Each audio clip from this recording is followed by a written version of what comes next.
tushangilie.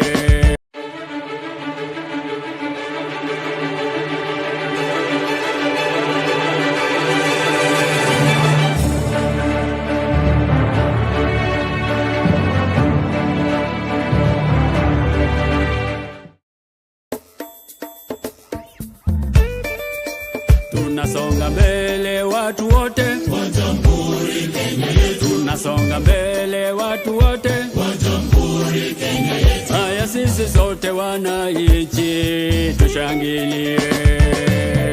Kwa Jamhuri, kwa Jamhuri, kwa Jamhuri Kenya yetu yaenda mbele. Kwa Jamhuri, kwa Jamhuri, kwa Jamhuri Kenya yetu yaenda mbele. Mwaka wa 60 umefika, tangu Kenya iwe huru. Mwaka wa 60 umefika, tangu Kenya iwe huru. Haya sisi sote wananchi tushangilie.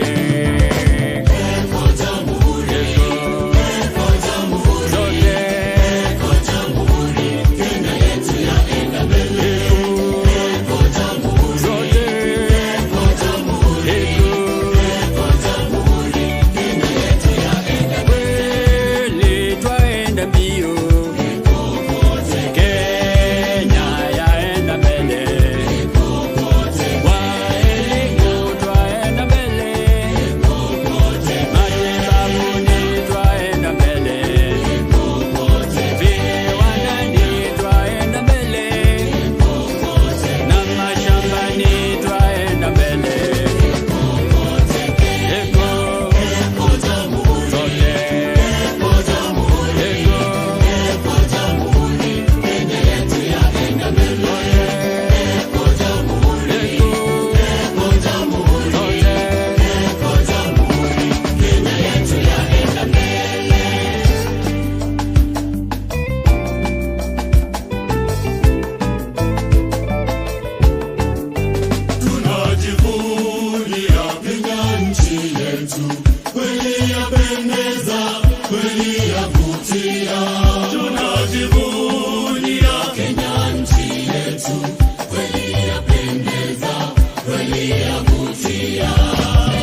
Yes, yes, wherever you're following us, of course, this is African 4, and we are going to discuss some of the stories that are happening in this country in terms of politics. So, where are you following us from? Where are you following us from? You're following us from Nairobi, Kenya, and you know that we are going to discuss all those here.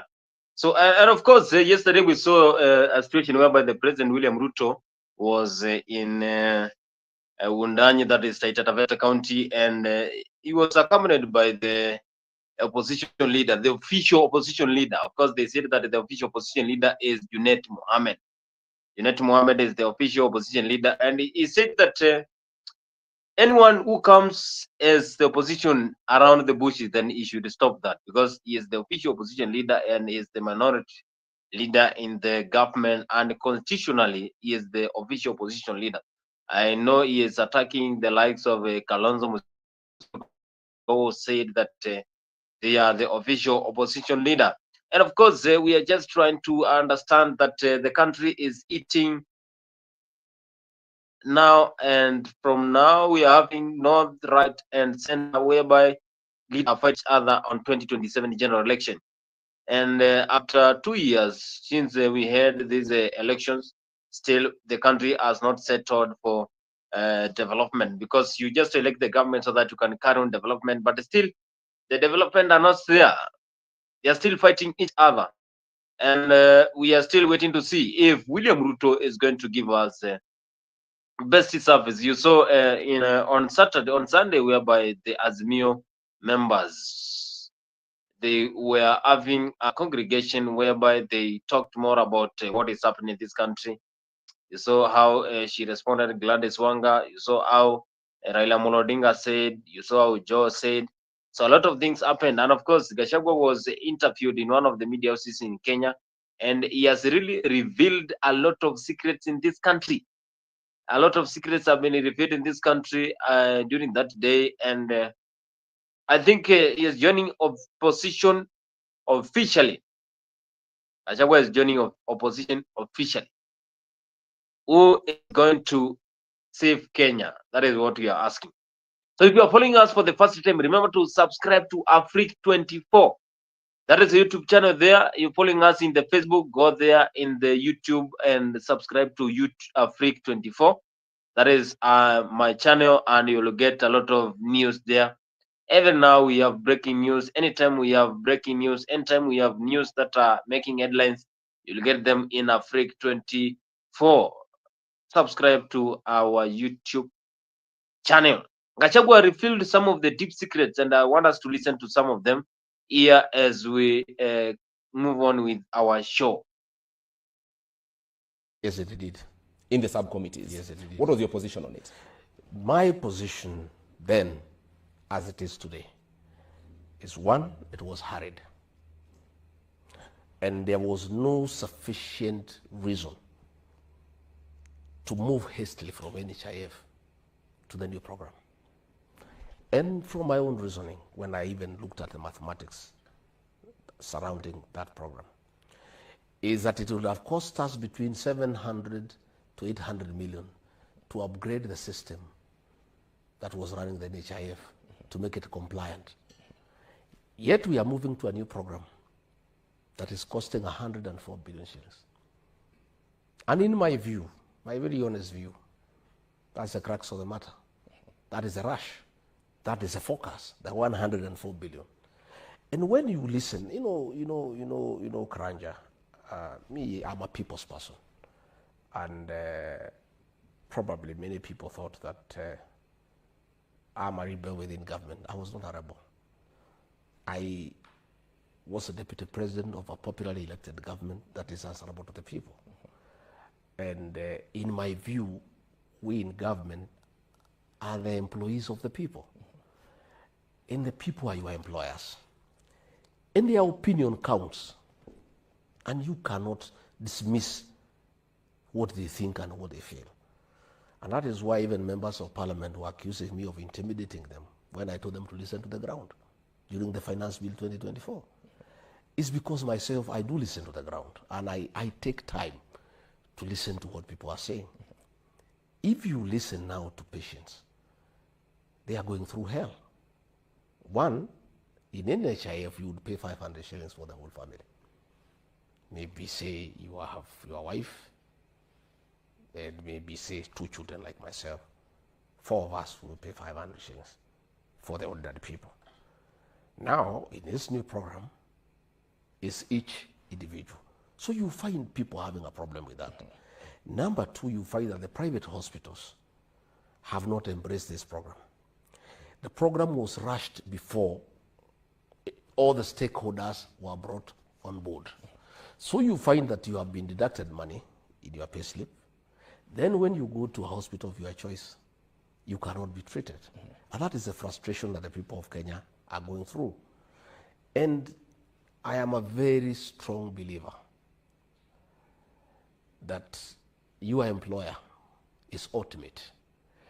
And the feeling of your employer is so central in whatever decision that you make. In this case, the employer here are the people of Kenya. The people of Kenya. Your Excellency. And if you find the people are up in arms, and everybody is complaining, the stakeholders are complaining, Kenyans are complaining, you simply cannot ignore them and decide that you must do what you have decided because it's a government program.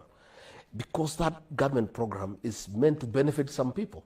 And if the beneficiaries of that program are uncomfortable with its implementation, with its component, with the way it is being rolled out, you have a responsibility as a leader who is elected all the time to take into consideration the views of the people. This responsibility you had when you chaired the cabinet subcommittees in which Yes, that is Gachagua when he was talking there, and he was saying that not given that opposition to lead the people and listen to what they are saying. But William Ruto is the president of the Republic of Kenya, and Ruto was not giving Gachagua, as you have heard, Ruto was not giving Gachagua time to speak to people, to address the issues that are happening to the people. And I think that is one of the things that affected the relationship between Gachagua and his former boss, that is William Samoei Ruto. And you have also heard how he is saying that he was not given that opposition. And because, you know, he is the deputy president of the Republic of Kenya when he was in the government. And he is also saying that during those launch of those activities, he would go and listen to the people. You could go and talk to the people when the president is addressing during the press, and you could hear that people are not ready for this NHIF, this SHA. And I know these are the kind of things that are really affecting this country, whereby there is no freedom of expression. There is no freedom of expression, and things are happening the way they are happening. That, like, the way Gachagua is addressing the issues is now revealing some of the top secrets in the government. He's saying that the president could not listen. When the president says that tomorrow we go in Mombasa, then we have to go in Mombasa. If he says that we have to pass the finance bill, then we have to pass the finance bill. But I think we have freedom of saying our choices, and of course giving what we hear from the public, because this government was just elected to make sure that the people of Kenya get the best services. It was elected to make sure that we have the best services and the Kenyans are in the right place. But we know Kenyans we had a lot of trust into this Kenya Kwanza government. They thought William Ruto is the one who is going to change this government. But now they are here. They are saying that things are not happening the way they thought they are going to happen. Kenyans are saying the health sector has been deteriorated. Kenyans are saying that agriculture, there is nothing that is happening. You know, those are some of the sensitive ministries that we have. Security, you know, during the Gen Z protest, whereby they were killed without even having a proper reason on why they are killing the Gen Z during the protest. And also, we are having a lot of issues during this time when we have the Kenya Kwanza government. So, in whose hands is Kenya going to be safe? Because Gachagua there is still revealing some of the top secrets that we have in the government, because no one knew that they were having these issues. But of course, you saw how William Ruto responded yesterday when he said that anyone who is going to be tribal in this country, then we are going to eliminate him. Anyone who is going to make statements that can divide Kenyans, then we are going to act upon him. And also, Raila Molodinga, you saw how he was saying that Gachagua used to divide Kenyans, but now he is at home. But personally, I think Gachagua being eliminated, impeached from the government, has really given him a lot of fame because now he is famous. So if at any point he stands and gets into this ballot, then Kenyans will vote for him. And Mountain, Mountain is one of the areas that can vote for you any day, anytime. So Gachagua can be the biggest threat to William Ruto, as you had one of the loyal followers there, Cleophas Malala, when he was saying that Gachagua will give William Ruto a big threat in 2027 general election. If only you heard what Raila said. In 2027, a leader will come from ODM. Gachagua is there fighting for gaining trust to the Kenyans. Is now going right, left, and center so that he can get that trust from Kenyans for 2027. Kenya is a day. Kenya every day is a political situation. So you have to get anything coming out of Kenya any day. So this week we have Gachagua speaking, and he was given a lot of attention by Kenya because Kenyans want to know what is happening in the government, the SHA, finance bill, the housing projects, electricity, agriculture, security. Those are some of the sensitive ministries that need to be taken serious in this country. And of course, if we take them serious, then I'm very sure this government will move on and we shall have Kenyans now having trust. But in whose hands will Kenya be safe? Because in 2021, we used to ask in whose hands is Kenya going to be safe? And Ruto was elected. Now we're having these issues taking place. So joined by Alex here. Alex, what do you think is the situation that is happening in this country in terms of politics and Gachagua press that he had the other day? Good afternoon to you, Bonnie. I hope you're well. First of all, what I can say about Rigathi is, you see, Bonnie, when you're in opposition, you have to firmly stand with the people. When somebody is in opposition, that's when we really see true leadership, because you really advocate for the right policies for this country. You fight the corruption. You're against bad leadership and everything. So that's what we are seeing from Rigathi right now. And so he comes out clearly to accuse the government of trying to assassinate him in Limuru. I believe so. He was speaking about he was trapped, and there are videos circulating online. I don't know whether they are true or not, where people are saying that there are people even who had guns who are aiming to snipe him and take his life. So I don't see the need of the government coming for him, because he's already impeached. And my prediction is, since the judiciary right now, I don't think is an independent body. I think the judiciary is under the executive, so it's just being controlled. I call it a flower girl. The judiciary is a flower girl of the executive. So I believe in 2027, if he tries to stand, they will try and do everything to make sure Rigathi will not be allowed to run, so that they can have an easy election in 2027, because they know right now when Uhuru has retired from politics, Rigathi is the kingpin of Mount Kenya. And as you said last time, Bonnie, if you want to win the elections, you have to consider the Mount Kenya people, because there are many.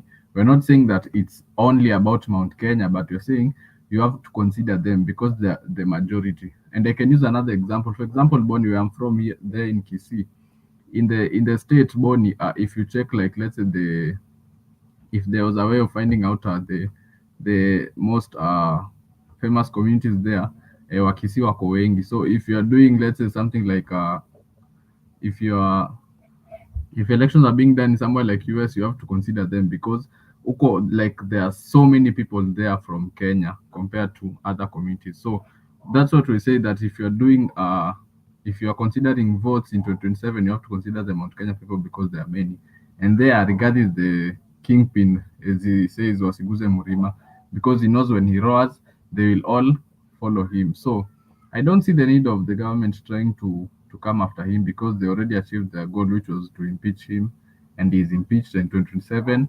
They will not allow him to run for office. The judiciary will deny him. The same thing which was done with Sonko. Sonko was denied the opportunity to run. So in some way, they finished Sonko's political career, because I don't think even when he returns, he'll have a chance. So that's the same thing which has happened to Rigathi. So right now, DJ what Rigathi can do best. What he can do best is he can reveal all the government secrets, Bonnie. And do we need him in the system? No, we don't need him in the system. We just need him in opposition to advocate for policies, because Rigathi is not an option. As much as we say Ruto must go, Rigathi is not an option. And what we are seeing from Rigathi is there's this thing you see in the previous, in 2022, Ruto was against Uhuru, right? If you saw, Bonnie, how Uhuru was able to destroy the BBI, you would have said Ruto is really the right guy, because the way Ruto broke down that BBI ilikuwa tu inaonyesha ni kama Wakenya hapa wanachezwa na Uhuru na Raila.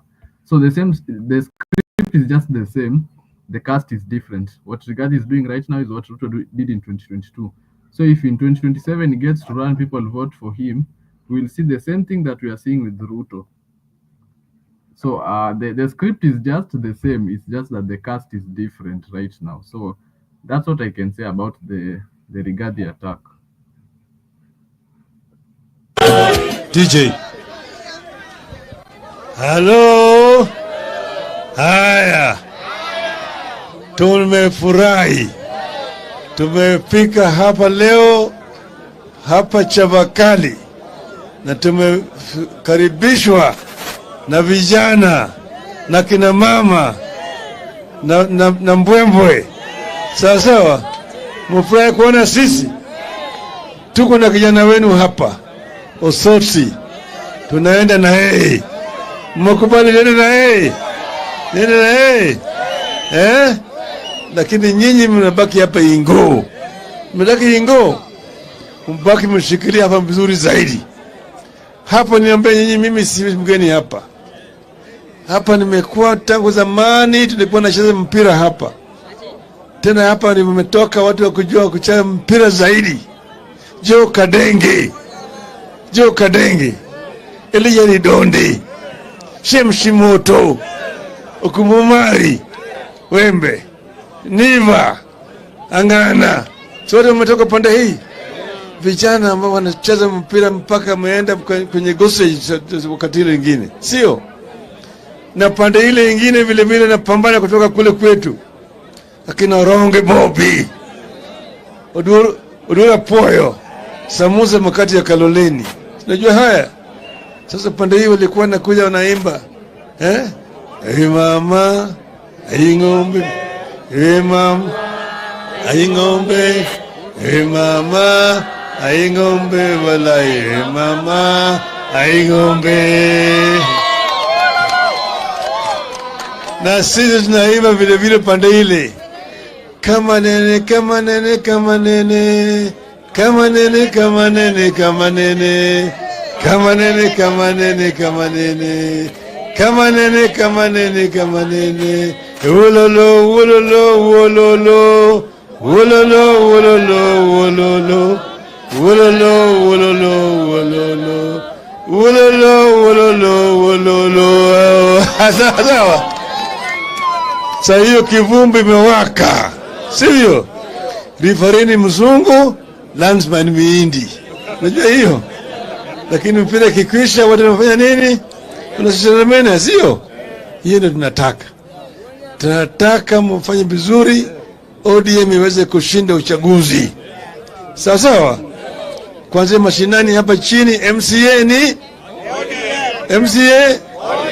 Mbunge Women Rep, Senator, Governor, Rais.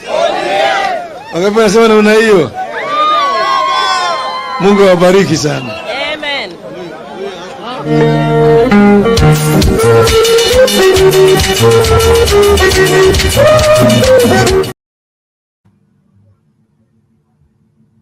ODM, that is Raila Amolo Odinga, and he has given a hint on 2027. You know, he is a kitendawili man, and he is saying that 2027 maybe he is going to get that presidential seat for this country.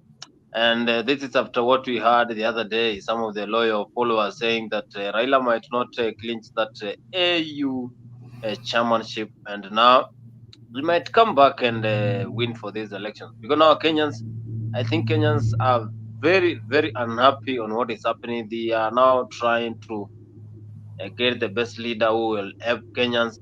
But this time round, now it's like Baba is going to win these elections. That is what the ground is saying. If he, at any point, is not going to win on February, that is next year, he might come back and vie for the presidential seat. And Kenyans now are going to vote for him with high number of people turning up in those areas that they did not vote for Baba Raila Amolo Odinga. Yes, there for 2027. No one is saying that Baba is going to lose. But if he loses the election for AU, then I'm very sure he's going to come back for these elections because he has to be there. You know how he impacts in the elections of this country, how his influence in this country can make Kenya stand still or move ahead. Do you think that the former prime minister can come back in 2027? Despite the hedge, you know, he is not a guy who can hedge. He has been active in politics for over 50 years. Okay, so first of all,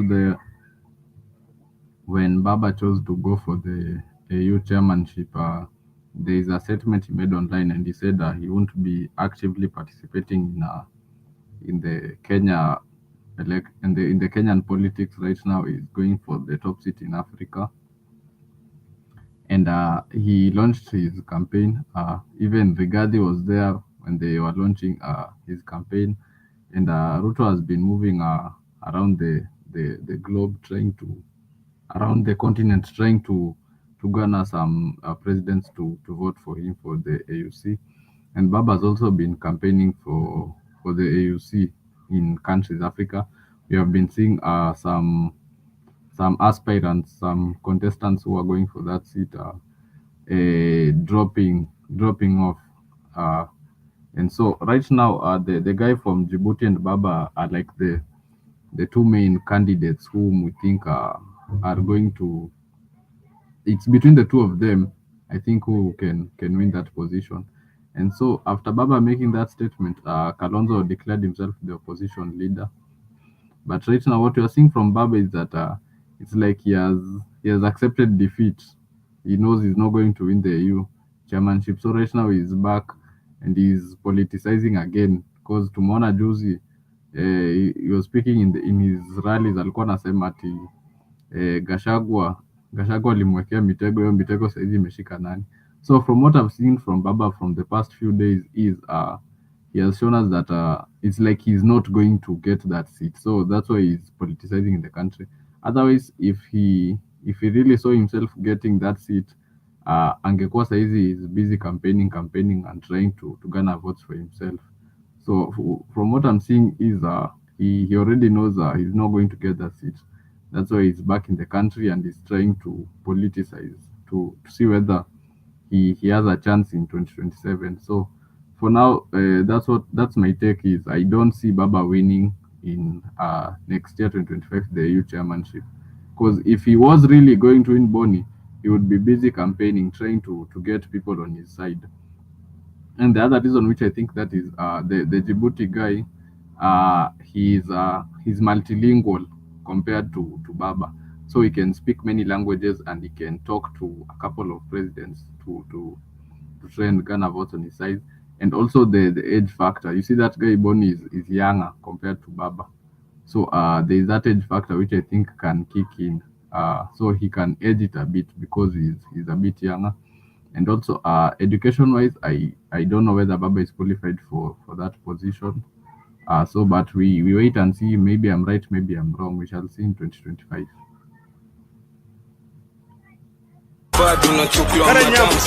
Anguka nao itabaki maflo na vibe. Anguka nao toko single for now. Mdaki mteja party. Vihiga hai! ODM. Mimi naitwa Senator Karen Nyamu kutoka pale Nairobi.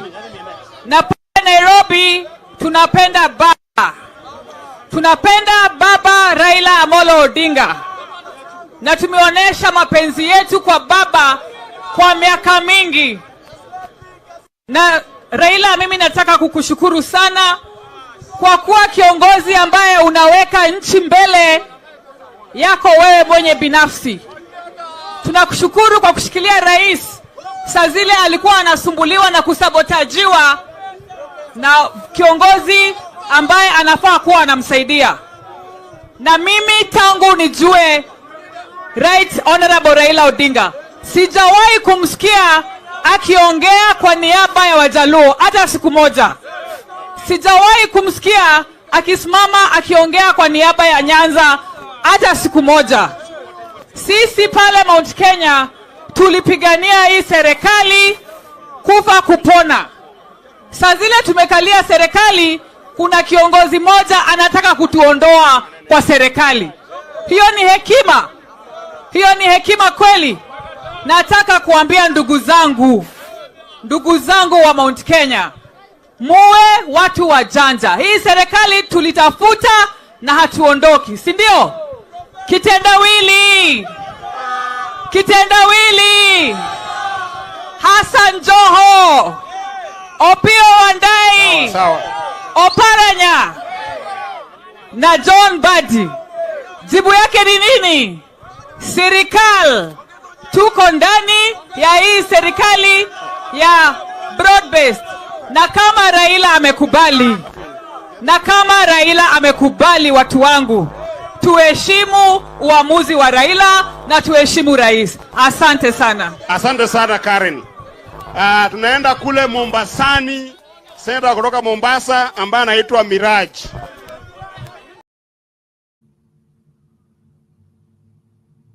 Karen Nyamu, that is Karen Nyamu nominated the senator, and she was saying that any leader who is going to make them not to be comfortable in this government and they fought for a government, then they are going to eliminate him. And that is why they are attacking Gachagua right, left, and center during these congregations that are happening. And you know, Karen Nyamu, she has been always supporting William Ruto for a long time. Now she went in that homecoming ceremony for autopsy, and I have heard what she said. She is saying if Raila Amolo Odinga accepted the likes of Johnny Badi, or Wundayi, or Paranya, Joe to join the government, then anyone else who is going to stop that, then is now disobeying Raila Amolo Odinga. Just asking myself, does it mean that Raila Amolo Odinga is the final decision for the country of Kenya?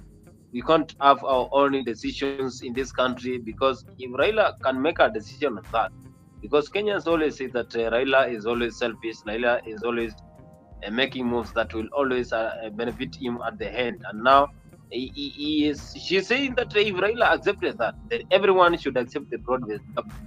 Does it mean that Kenyans cannot even have their own stand if Raila is not involved? So what I'm hearing from first of all, even if we are to ask ourselves, Bonnie, how is Karen Nyamu fit to be in the political scene? What have we seen from her that suggests that she deserves a position there as a nominated senator? There is nothing we have seen from her, but we see her. We also see the likes of Millicent Omanga in politics, and we ask ourselves, what have we seen from them that suggests they should be in the political arena of this country? There is nothing we have seen, so that speaks volumes.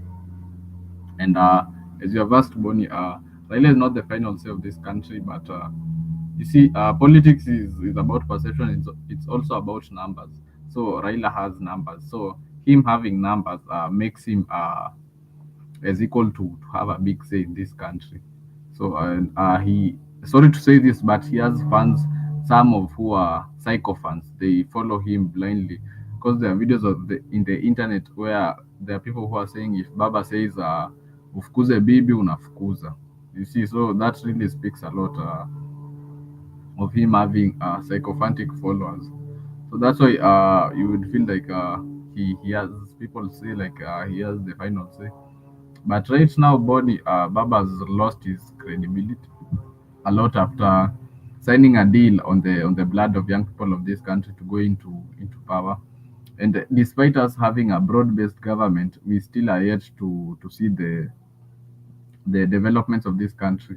So imagine having the government and one of the opposition parties in, so having a broad base and it is yet to deliver to Kenyans. It speaks volumes of how we have incompetent leaders. So if Baba really sees himself as an option in 2027, then I think he's making a wrong move. So he just has to try his best and see whether he can clinch the AUC seat. And if not Boni, I'd say it's time he hangs up the boots, because he's not really an option for Kenyans in 2027. And not having anything against Baba or what he has done for this country, but I don't think he, going forward into 2027, he is an option to Kenyans.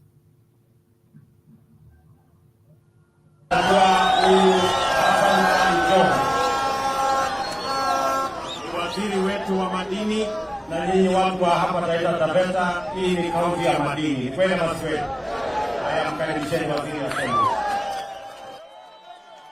Wundanyi oye. Wundanyi mambo. Muko ngangari. Muko ngangari kinoma. Kama ni noma noma. Kama ni mbaya mbaya. Bas, Mheshimiwa Rais, mimi kwanza nataka nikupe shukrani kwa matembezi yako hapa. Wacha nikuambie Mheshimiwa Rais siri. Mimi na Mwashako tulikupangia leo asubuhi. Unaona hiyo barabara ulipita hivi? Ilikatwa na mvua jana usiku. Hawa watu wakaenda wakapanga mawe hapo usiku wa jana ili upite. Ukishapita wakwambie umeona hiyo barabara? So Mheshimiwa Rais amejionea. Lakini lile la muhimu ambaye Mvuri amesema hapa, sisi kama viongozi wa kutoka maeneo haya, jambo ambalo mnaambia Rais hata sisi tunaandikaga. Ndio tukirudi Nairobi, wakati watu wanapanga, sisi na mawaziri wenzetu tunawakumbusha hao Wundanyi, Namanga, mambo ya Kilifi, so that nyinyi watu wakihesabiwa na nyinyi nifanye nini? Na mimi namuunga Mheshimiwa Rais ya kupigana na ukabila. Si ndio? Si Kenya ni moja? Si mimi ni Mkenya kama Mkenya mwingine? Na wewe si ni Mkenya sio? Bas mimi nataka niseme tutasimama imara. Na wakituletea mbaya tutaletea mbaya sana. Na wakileta noma tutaletea nini? Wakileta mbaya, wakileta noma.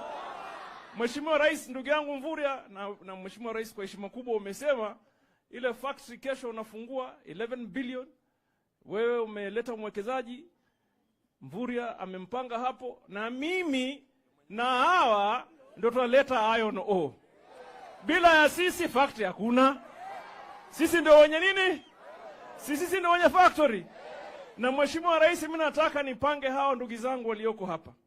Kwa sababu kwa muda mrefu sana kuna watu wanachukua rasilimali yao hawa, wanawapia mapeni kidogo, wanahamisha hiyo, inaingia kwa bandari na inaenda zake. Sasa mimi nataka nipange na ndugu yangu Salimu Mvuria na uongozi wako Mheshimiwa Rais. Hawa watu wakitoa madini hapa wauzie directly to the factory ambayo iko hapa.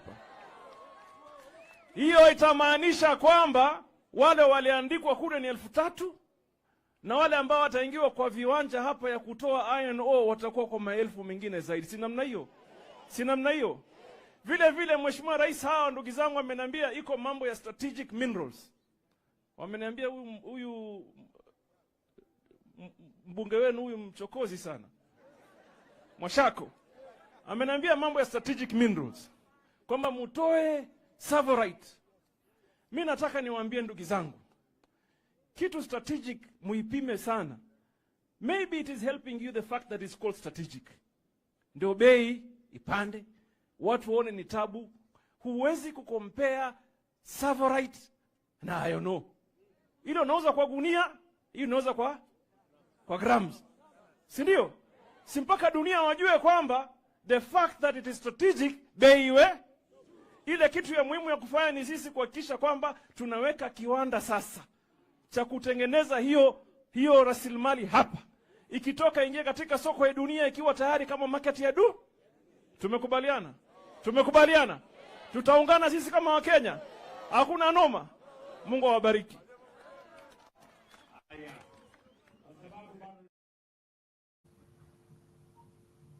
Kama mbaya kama noma ule ni Hassan Joho, the former governor for Nairobi, that is Mombasa County, and he is currently the most performing CS in William Ruto government. And Kenyans were congratulating Ali Hassan Joho for his good job he's doing there in his ministry. That is Ali Hassan Joho. And you know, those are some of the leaders who really opposed William Ruto government, and also now they are working with the Kenya Kwanza government.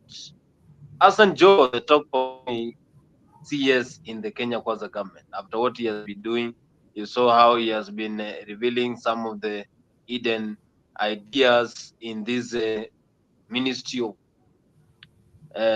mining. Of course, he is there, and blue economy is now doing well, because I saw how the influencers are supporting him on how he is trying to make sure that Lake Victoria, the Indian Ocean, and anywhere where we have minerals are going to be exploited. Because in Kenya, we have a lot of minerals. We have diatomite, we have gold, we have fluorspar, we have stone, a lot of things, minerals, and you know, minerals are very rich, and we can get a lot of money from there.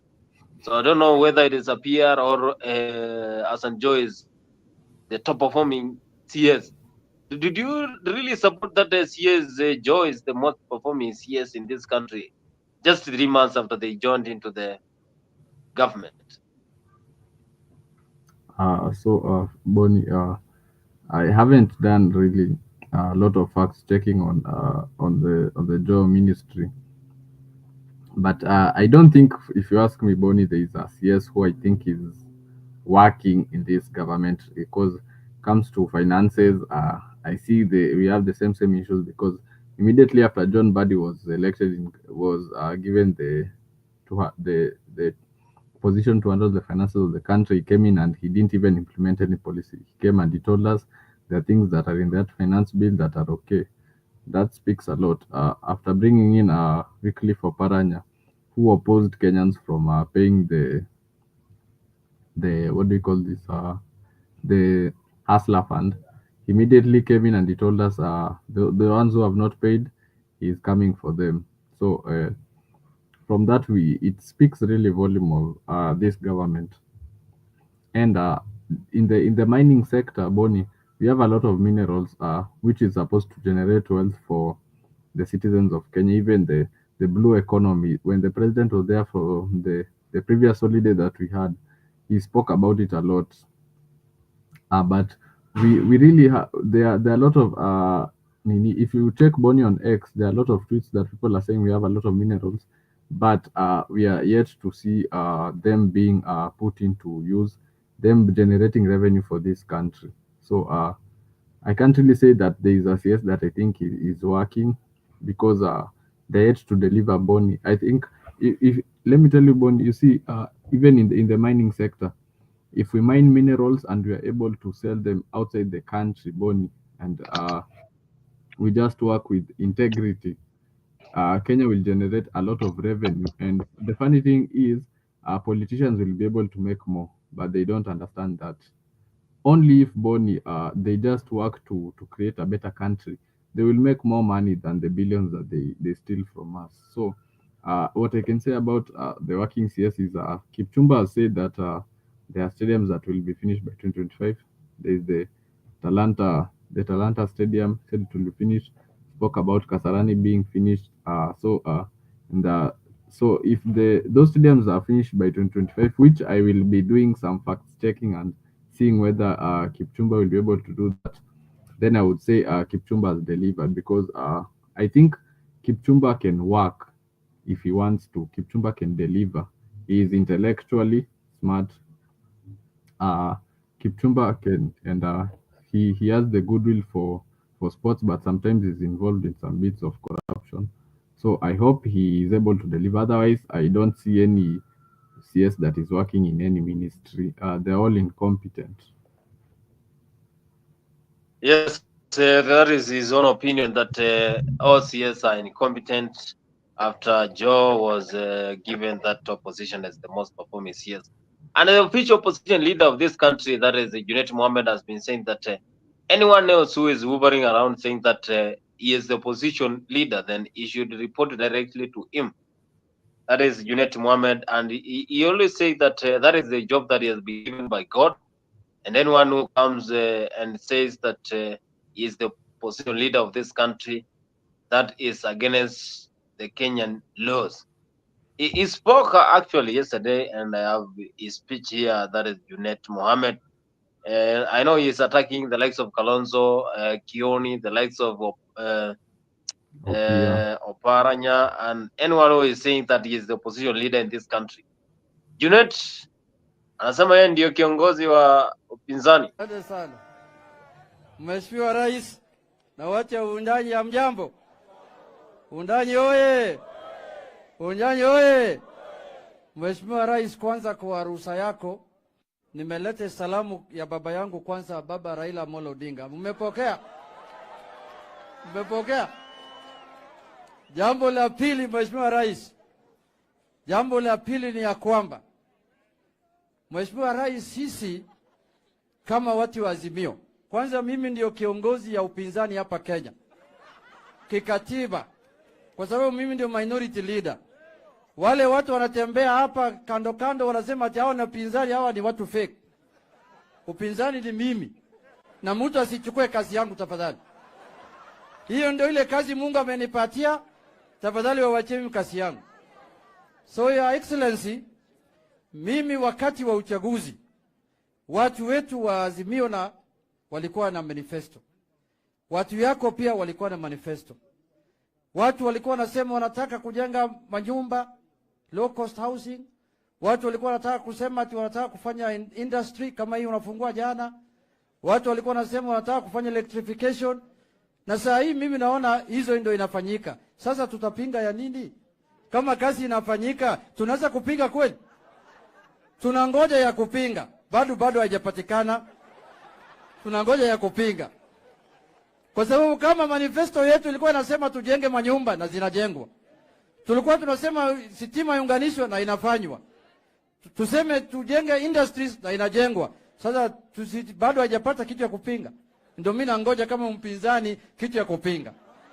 Ndio mimi nangoja. Ya pili, Mheshimiwa Rais, mimi nimeshangaa na nchi yetu, na mimi naongea saa hii sasa kama kiongozi ya bunge. Kwa sababu serikali inachaguliwa ili ilete maendeleo kwa wananchi. Na kama serikali ikitaka kufanya kazi yake inawekewa vikwazo. Serikali lazima ifanye public participation, inafanya. Tena iombe ruhusa bunge, wanaomba. Tena waombe ruhusa kwa watu wa judiciary wa makotini, tena waombe kwa civil society, tena waombe ruhusa kwa watu wa kanisa. Serikali itafanya kazi siku gani? Serikali itafanya kazi siku gani? Wewe ukitaka kufanya vitu ya boma yako na bibi yako unaomba watu ruhusa. Hata unaomba tu ruhusa mama. Unaweza omba mtoto yako, uombe baba yako, uende babu yako, unaweza fanya hivyo. Hii mambo ya kuomba ruhusa kwa kila mtu lazima ikwishe. Na mimi nimeongea kama mkubwa wa upinzani.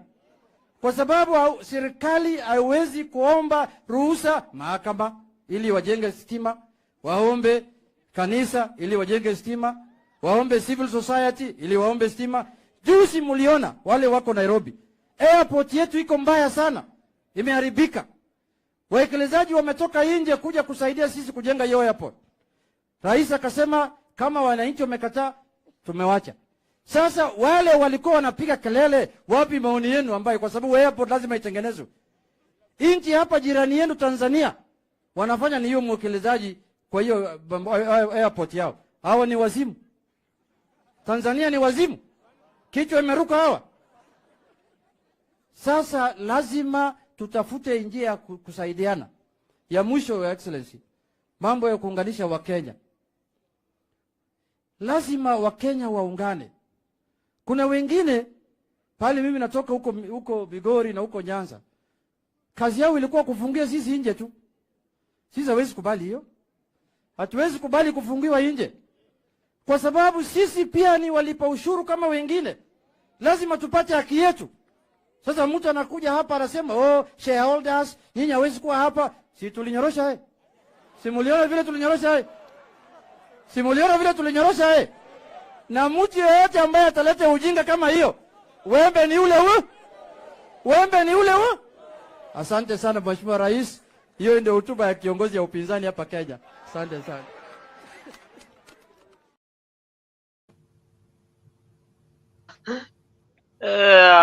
That is Junet Mohamed, and is saying that is the official opposition leader, kiongozi wa upinzani hapa Kenya. Anasema hakuna mtu mwingine ambaye anafaa kuongea kama sio yeye katika upinzani. And he is saying how they humbled Gachagua because he was one of the leaders who was dividing Kenyans, and of course he is now at home relaxing, eating ugali with no job to do. And I'm very sure he's also attacking the other leaders in Mount Kenya who are going to act the same way they said Gachagua did during this his tenure as the Deputy President of the Republic of Kenya. That is Junet Mohamed. And Junet is currently supporting the government. You know, he's the opposition leader, but deep down is supporting the government, because you have also heard how he's supporting the project that are being launched by the president, and how he was worried when the president dropped the Adani deal that he was going to renovate the JKIA. So it's like Junet Mohamed is now in the government, but indirectly, because I'm not used to Junet being this kind of a human being. He has been always opposing the government, and now he's in the government. He's saying that they were not created. I remember the other day he said that they were not created to be in the opposition all the day, but now he are in the government. Do you think that kiongozi wa upinzani pia na yeye ameingia katika serikali? You see, Bonnie, the day ODM signed a deal on to be in government, this one that is called broad-based, walienda wote kwa serikali, despite them coming out and trying to rubbish it off and say that they are not in government, that they just sent their best, they sent some of their best leaders to go and work and uphold the integrity of the party.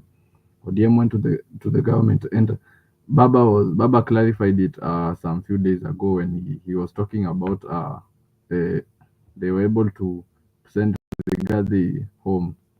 So by that statement, by default, you know that these people are in government, and you have heard Junet say it again. They sent home the person of shares, so meaning they were part of the people who are pulling the strings. I don't say that they are the source, but they are part of the people who are pulling the strings for him to be impeached. And as I said, Bonnie, if really we had a judiciary which was an independent body, Rigathi wouldn't have been impeached, because there was no concrete evidence in his case, and he wasn't even there to defend himself during the Senate, despite him being ill.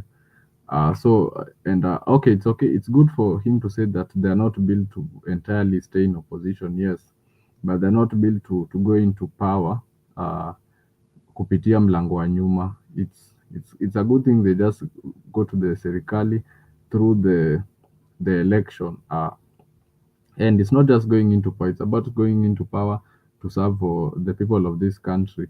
And I don't think if Junet says today that is the official opposition leader, we will ask according to who. because the position which he has is the minority leader of the National Assembly. That position does not really say that you are the opposition leader, because we have people who oppose the government, and one of them is right now we have Kalonzo Musyoka and Eugene Wamalwa, who are trying to keep the government in check. They are trying to oppose and they are trying to enlighten Kenyans of the things that are happening in the country. We have had Okiya Omtatah, who has been an activist for so long, trying to push for good governance. We have Richard Onyonka, who is constantly fighting against bad leadership in the Kenya Kwanza regime. So we have people who are pushing for change in this country. Those are the ones whom we are labeling as opposition leaders. So Junet cannot come and say that he's the chief opposition leader and there's nothing kupinga. Kuna vitu mingi za kupinga. Tunaweza pinga SHA, which is being forced on the people, because why would you have to tell people that if your child has not registered for the SHA, you won't be allowed in school in January? That's blackmail. We don't live in blackmail. Kenya is a democratic country. The people want to sign for SHA, let them sign for SHA. If the people don't want, you can't force people. You see, if true democracy entails you have to win over people. You don't have to be using blackmail or forcing people. We can question a lot of things born in the education sector, where we have had almost more than 600 cases of examination malpractice. What is the CS doing? Lecturers have been on strike for almost a month, and right now they are back in class. So a lot of time has been wasted. Students haven't been in classrooms to study, so we don't know whether the examinations they will do this December will be pushed next year. There are a lot of questions we can raise about the health sector, even that mining. There is no accountability. Recently, I saw a tweet on X of which there was a lady who was speaking, and she said almost over 140 billion was paid to the debts that the country has, but it wasn't accounted which debts exactly. So the people have to know which debts exactly that the government paid for using that 140 billion. Whether that's true or not, I don't know. So we'll have to do some fact checking. But so there are a lot of things, Bonnie, we can oppose. A lot of things. We can question the thing of saying that animals will be vaccinated. Why are you telling us? Farmers are smart enough to know when the animals need to be vaccinated. The government doesn't have to come and force people that you have to vaccinate the animals.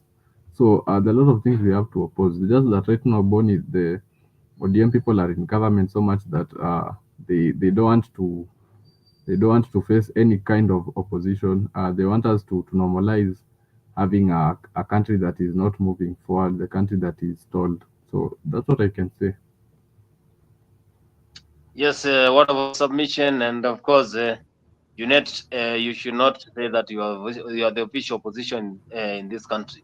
Eugene, Kalonzo, they are there and they are saying Ruto must go. Kioni is also saying Ruto must go, but Ruto, in response, he is working to make sure that he give Kenyans that full evidence on 2027. He's launching projects and housing, supporting Kenyans by dropping the finance bill, Adani Group. What are we expecting from the government before 2027? Mnangojea nani? Ama nyinyi muko na ng'ombe ya kuuza ndio muweze kwenda kulipa matibabu? Muko na mali ya kwenda kuuza? Mnataka kuuza mali yenu tena? Kama utaki kuuza ng'ombe yako ama uuze shamba lako kwa mambo ya kulipa matibabu, wewe jisajili, serikali ya Kenya itakupangia mambo ya matibabu. Tumekubaliana tutajisajili jameni? Hebu nione wala wanasema tutajisajili kila mtu. Basi maneno ni hivyo. Tumeelewana? Hivyo ndivyo tunavyotaka. Na msikubali maneno ya watu wa porojo. Unajua watu wa porojo wamejaa mtandao huko na fitina na utapeli. Sijui kama tunaelewana. Tuko pamoja? So tushirikiane hivyo, tufanye kazi hivyo, na mimi nataka niwahakikishie. Sisi tumesema hivi. Kenya hii ni yetu sisi zote. Hakuna jamii iko Kenya hii kwa makosa. Sisi wote ni ndugu moja, watu wa taifa moja. Ama ni aje watu wa Njukini? Si namna hiyo? Ndio tumesema wale viongozi wote ambao wanaabudu sanamu ya ukabila, wao biashara yetu na sisi imekwisha. Ama namna gani jameni? Tunasema ya kwamba we want leaders who have the plan, who have the foresight, who have the interest, who have the passion to unite the people of Kenya. Sisi ni ndugu moja jameni. Sisi ni watu wa taifa moja. Ukabila haiwezi kutusaidia, migawanyiko haiwezi kutusaidia, chuki haiwezi kutupeleka mahali popote. Tukiungana, Waswahili wanasema umoja ni nini? Si umoja ni nguvu jameni? Tuungane sisi wote. Ndio hivyo ndio mimi nimesimama. Ndio nimesema hata saa hizi tumetengeneza serikali ya kuunganisha Wakenya wote. Hakuna haja ya kubagua hawa na wale na sehemu hii na sehemu ile. Sisi tunataka kuwa ndugu moja. Kama mtu wako na mawazo akuja achangie hapa ndani, ndio tuweze kutembea tukiwa pamoja. Ama mnasemaje watu wa Njukini? Mnasema tuungane ama tutengane? Tuungane pamoja. Niunganishe Wakenya wote, wa kutoka vyama vyote, wa kutoka jamii zote, sehemu zote za Kenya. Hebu ni wale wanasema tuungane jameni pamoja. Sawa sawa. Na mimi nataka niwaeleze waziwazi ya kwamba mimi sitakubali sehemu yoyote ya Kenya kutenganishwa ama kuachwa nyuma. We must move together. We must move together as a nation. Ama tumekubaliana namna gani watu wa Njukini? Kwa hivyo kwa sababu ya masaa na bado tuko na kibarua kubwa kule mbele. Niko na barabara nataka kwenda kuanzisha, kuna shule huko mbele nataka kwenda kujenga, kuna maneno mengine huko mbele. Na nirudi siku nyingine jameni? Nirudi baada ya nikuje kwanza mambo ya barabara. Alafu Yes, acha rais aendelee na kuunganisha wa Kenya. That is why he's saying that anyone who is going to divide this country, then he should also go home. Milton Apollo, I can see you are following us here live and saying Ruto face Mount Kenya and tell them reject hatred and division. If he is a truthful president, if he is a truthful president, then he should go and face Mount Kenya directly. That is what Milton is saying. That Edina Kiza is also saying that people power, our power, and that is one of the comments that we have here. If he is a truthful leader, then he should go and face contact without fear. Do you think that William Ruto can go to mountain nowadays and give a speech to the Mount Kenya region? Will they listen to him? I don't really think right now Ruto has already lost the mountain, because if we saw he went with Kindiki to Embu, and the people, and he got heckled by the people, and they cheered Uhuru Kenyatta. It shows you that the people of the mountain are angry at him. So he has lost the mountain. So he's trying to find a way to enter the lakeside to try and gather some votes there. Because even him, he knows he cannot get votes right now from the mountain, because you did away with the kingpin, who is Rigathi. So so by doing away with Rigathi, he has lost the mountain, because Kindiki cannot garner votes for him in Mount Kenya. So he has to find a way to enter the lakeside to see whether he can get the seat in 2027.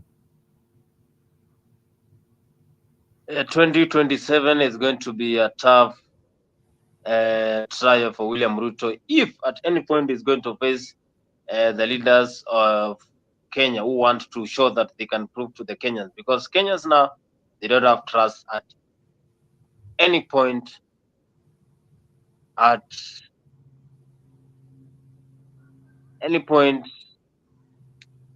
in this country. They don't have trust. So of course, if you're following us for the first time, this is 24, and these are some of the top news in the lunchtime we are discussing.